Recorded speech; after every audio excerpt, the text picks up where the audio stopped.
I'm investing in Bitcoin Cash today for the same reasons I was investing in Bitcoin back in 2011. The potential is there for it to potentially become money for the entire world. It could go up 1,000 times from where it is today. Even if Bitcoin BTC managed to become the store of value for the world, it's not going to go up 1,000 times from where it is today, whereas Bitcoin Cash can. So hello and welcome back to AIBC Summit YouTube channel. We're here to bring news on all things blockchain and crypto. Now joining me is one of our special guests we've had the pleasure of welcoming to our conferences in Malta. Now he's joining us on the line. We have Roger Ver, long-term Bitcoin investor and now referencing Bitcoin Cash. Roger, how are you doing today?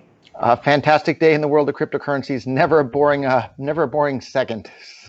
Never a boring second, especially August as well. I wanted to get your intake, first of all, on what we have seen in the past few weeks has been very exciting for the crypto space. And would you finally say that at the moment we are in a bull run once again? I think the entire history of cryptocurrency is a bull run, but there's lots of pullbacks and ups and downs. And I think where we're really seeing a lot of traction now is this whole DeFi movement. People are really starting to build all sorts of amazing DeFi products and DeFi tools, and people are staking different things in there. And I think we're really starting to see that bloom. And the future is going to have more and more possibilities for these non-custodial financial services as well.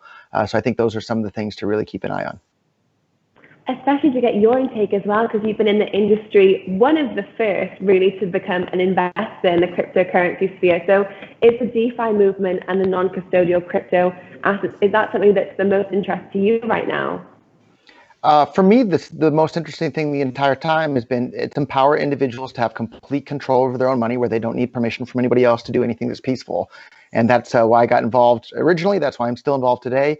And those are the tools that I want to see more people building. So one example of that is available is something called Cash Fusion, which brings really, really strong privacy to Bitcoin Cash, where you can pay at more than 100,000 locations on the internet.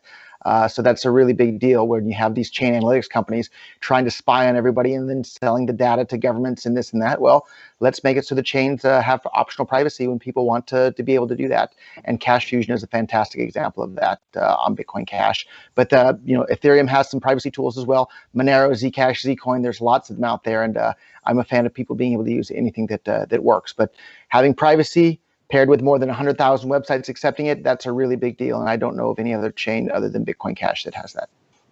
It seems like a huge industry breakthrough as well. Now, if we look at news this week that we have seen with Bitcoin Cash, we did see some news according to Summit, which was an analysis website regarding some whales potentially leaving the Bitcoin Cash market, which equates to around 5% of Bitcoin Cash holdings. It was a certain amount of addresses holding up to 100,000 Bitcoin Cash.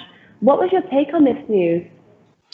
So if they're just drawing conclusions that might not be accurate there. So what it could be is maybe whales are, loaning out their Bitcoin Cash to do something else. Maybe they're, doing who knows what, right? Sort of investment. Maybe they're building some sort of something or other with it. But let's say their assumption is correct that like whales have left like some Bitcoin Cash and sold it off. Well, that means that Bitcoin Cash is now more decentralized and more people around the world are holding it. And so there's a more even distribution of holders around the world, which wouldn't necessarily be a bad thing either. So, but I'm not really convinced that their conclusion is accurate. It might be, but we just plain don't know. And from a price speculation standpoint, because for people that may be holding Bitcoin Cash, you've always been such an advocate that actually holding of cryptocurrency defeats the whole point. Anyway, it should be circulated and in motion. So if this news that we have seen some sentiment or speculation, as you said, would you say it's actually quite good news for the industry? Well, I think the holding and the spending are two sides of the same coin. The only reason same coin, so to speak. The only reason you would want to hold something is so that you can spend it later, right? So that's why you save a bunch of your money in dollars or euros or yen, is so you can spend that money later. When you invest in something, it's because you're going to get back more money later, or you're going to be able to use it in the meantime, in the case of a house or a building or something like that. So the same is true of cryptocurrencies. If you take away their ability to be spent, you take away the incentive for people to want to hold them. So I'm holding lots of Bitcoin Cash and holding lots of other cryptocurrencies because I think and hope that I'll be able to spend them later on. And if you take away my possibility of being able to spend them later on, you've taken away my reason to be able to hold them today. And so I think that those are just literally two sides of the same digital coin there. And they're both incredibly important, but the spendability is what drives the incentive for people to want to hold the asset. And now if we look for the rest of the year and what's coming up, so we have the November upgrade for Bitcoin Cash. Can you tell our viewers a little bit more about what they can expect in the build up to November, what kind of things we're expecting to see then post the upgrade? Yeah, this is actually kind of a little bit of a boring upgrade at this point. So the main thing that's going to be adjusted is the mining difficulty adjustment algorithm, and that should smooth out the block time so that they're about 10 minutes on average, whereas over the last couple of months here, the blocks can come very close together and then be spaced apart, and that's not as convenient for merchants or people trying to transact in commerce on top of Bitcoin Cash. So that's the main thing that we'll see improved in this next update coming on November 15th. And last time we saw a kind of a big momentum move from Bitcoin Cash when it came to the fork a few years back. It did become quite a big social media momentum and frenzy. Are you expecting something to be a little bit more structured this time around? Well, it's kind of hard to predict what the media is going to do and what the public's going to be excited about. Like I've been witnessing on social media, so many people are so excited about, like, look at this Lightning Network transaction I used. But like, if you look at what they actually did, they just used some custodial service that's no different than PayPal. And they're all excited about it, and they don't even understand the underlying technology that they weren't even using. But yet so many people are excited about this, and it's really, really shocking and disappointing to me. And I wish more people would spend a little bit of time to understand what it is that they're promoting on social media or raving to their friends about. And so, another fantastic tool that I've been doing around here in Antigua is I printed up a bunch of physical Bitcoin Cash gifts, and I think I gave some away the last time I was on your show here. But I've been giving those out on physical pieces of paper to every restaurant I visit as an additional tip when I visit there. And so we have a number of people that have now become interested. In fact, one guy's done a bunch of trades since then. So it's really been interesting to see the adoption spreading. And so I think that's a really powerful tool, spreading cryptocurrency. So if people haven't played around with gifts.bitcoin.com, I'd love them to be able to check it out. And Halloween's not that far away. You can give Bitcoin Cash to every single trick-or-treater that comes to your door. And any of the ones that don't bother to claim it, the Bitcoin Cash will come right back to you automatically after 30 days. So I think Halloween's a fantastic opportunity to spread more cryptocurrency adoption. That's a very good idea, actually. And I think when I last met you at one of our conferences that we had here in Malta, you actually gave away some Bitcoin Cash to some of our cameramen. And I've never seen our cameramen move so quickly. It's really a good incentive to get them up and active. And it's very cool to see the physical movement of money as well. And I want to ask you as well, because I think so many people in this industry really acknowledge you as being such an investor, and you're able to acknowledge trends, movements, and exciting impacts about the industry, where things are heading.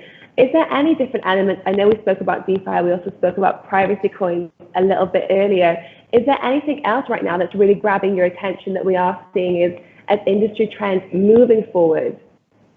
Yeah, I think the stablecoin market cap and usage around the world is getting bigger and bigger. And when we see things like Tether and USD coin, really, I mean, Tether on most days has more volume than Bitcoin in terms of trade volume. And so Tether is just issued by some private company. As that continues to grow and get more and more traction and whatnot, I think we'll see regular old nation states say, well, why should we let some company do this and collect all the money and earn the interest on it? We're just going to issue it ourselves. And so I think in the not too distant future, we'll see some sovereign nations start to issue their own digital currencies on the blockchain there. In fact, just yesterday, I was putting together a demonstration for how to do exactly that. So.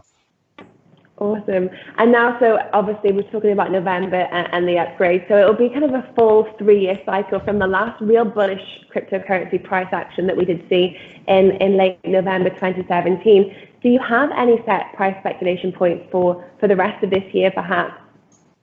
I think the long-term price is driven by the utility or the expected utility in the future. And so you can't predict when people are going to get all excited about it. But if you're in this for the long term, just ride the ups and downs, but continue to build the useful tools for people to actually use around the world. And that's why I'm investing in Bitcoin Cash today for the same reasons I was investing in Bitcoin back in 2011. The potential is there for it to potentially become money for the entire world. It could go up 1,000 times from where it is today.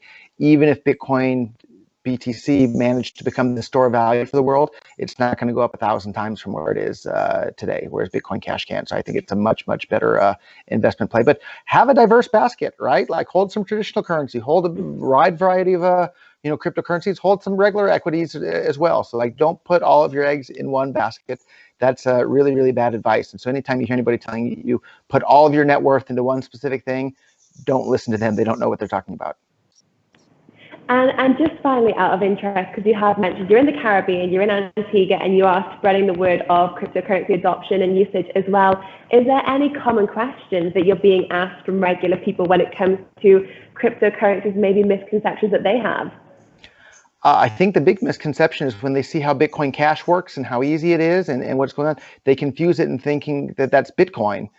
Because they've read about Bitcoin and they thought it was a digital currency, and I have to explain to them, no, Bitcoin doesn't work any longer. It would be, $5, $6, $7 per transaction on the Bitcoin network at the moment. We're using Bitcoin Cash, and they're kind of confusing. They're like, well, why are there two, right? And then that opens a whole other can of worms. And I tell them, well, basically, I'll explain it all to you if you'd like, but in the long story short, you don't have to worry about it. Just use whatever is useful to you in your life. And if it's Bitcoin Cash, great. If it's something else, that's fine too. And then I tell them about purse.io, where they can save 20% on every purchase from Amazon. And they say, okay, great. I can't wait to do that. And then actually, the owner of the restaurant we set up the other day, his next question after we explained everything to him is, how can I buy more? So he was definitely convinced. So. Fantastic. Well, Roger, thank you so much. It was always a pleasure to catch up and hear some of your insights. Looking forward to catching up again very soon, and enjoy the rest of your stay in Antigua. And remember, cryptocurrencies are COVID safe, right? Because you don't have to touch anybody to send or receive those payments. But I do look forward to seeing you in person the next time in Malta. Fantastic. Thank you so much. That's all for myself and Roger. We'd love to hear how you found the segment. So share your thoughts with us.